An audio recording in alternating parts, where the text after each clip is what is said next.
So what's it been like for you just trying to regain your rhythm and kind of see where you fit in with the group as the kind of, the rotation has evolved? It's actually been a pretty easy process. Uh, guys have been sharing the ball. The movement on offense has been better. So finding my rhythm has been pretty easy this time around. And what have been your early impressions of Coach Borrego? Me and JB, we've always had a great relationship. I had a conversation with him about, I know he's in a tough spot with everything that went on. But I think he's been doing a great job finding an identity for the team, and the guys are behind him, the staff is behind him, so we're with him. What are some places that you still want to see improvement in? Like the rebounding's up, the pace is up under JB. What else do you want to see though? Our defense could always be better. In that third quarter, we did okay last night, but that third quarter's been a big problem for us. Can you explain that third quarter? It's a mystery to all of us. We've been trying to figure it out, but when you look at it, we start off slow. We don't have a lot of energy. We don't get into sets with pace. As for the other team, they'll come out there, punch us in the mouth, get into their sets with pace, get into transition, be physical on defense. So it's just things we got to fine tune and we just got to be better at it. JB's been moving a lot of different pieces across the board, like chess pieces. He's put DQ at the top of the key. He's put you as a ball handler. A lot of different people setting screens, actions going on both sides. Just what kind of advantages do you think that's like offering you guys? It's opened up the floor for us in terms of space because we have a lot of guys that can bring the ball up. And then with the 4-out, 1-in spacing, and 5-out spacing.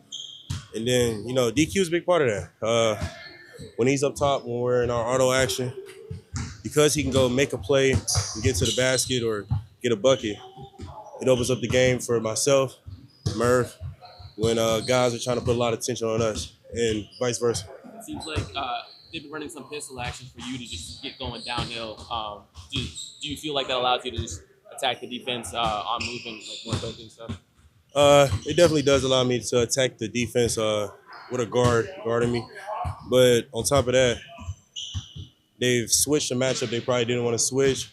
So when I make that initial pass, their whole defense is in rotation. What's it been like just seeing DQ find his way as his role has grown? And what do you think about just how y'all complement each other when y'all are out there together? We complement each other very well. I feel like it's it's pretty natural. And then with the actions JB put in, it's pretty well for us. But I also want to talk about Fears and Peeve. Peeve has been doing a great job. Whenever he's given an assignment, he does his job. And, Fears, his game speaks for itself. When he has the ball and he's pushing the pace like that, it's big time for us. So, all three of our rookies have been doing their thing. What did you think of Eve last night, the way he played in the paint? Honestly, in my opinion, Eve and Sadiq were the players of the game. Eve was really big for us.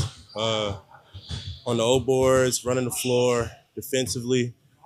And then, Sadiq with his boards, his impact on the offense, and just his overall impact to the game. Those two were big for us last night.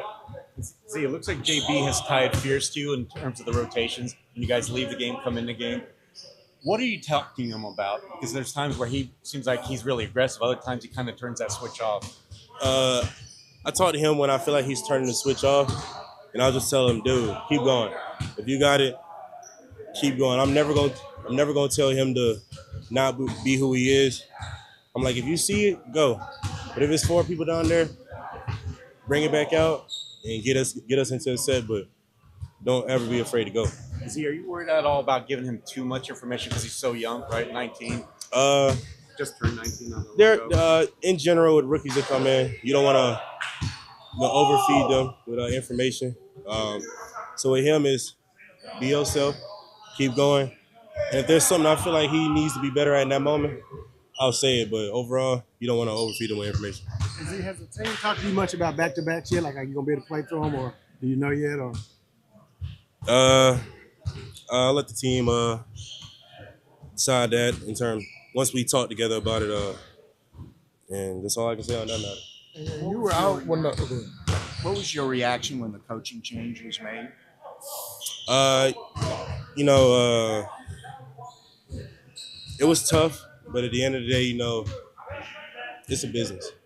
And that's not for coach. That's for players as well. Like, as y'all saw, Luka got traded in the middle of the season last year. And that can happen to any of us. So it was a reminder that this is a business, and you know we got to do our job. And I know you talked earlier in the season about wanting to be more of a vocal presence with this younger group. How do you try to use your voice during times like that to kind of be the guide light for some of the younger guys? I mean, with these three dudes, man, they're really receptive, and they all have personalities, so it's pretty easy to communicate with them. Like, even when you're getting on them about something, you know, they're receptive to it, and they're gonna go out there and make it happen. Your fellow South Carolina guy Bryce has been working his way into the rotation. Had a pretty impactful night last night. Just what has he been able to bring to the table?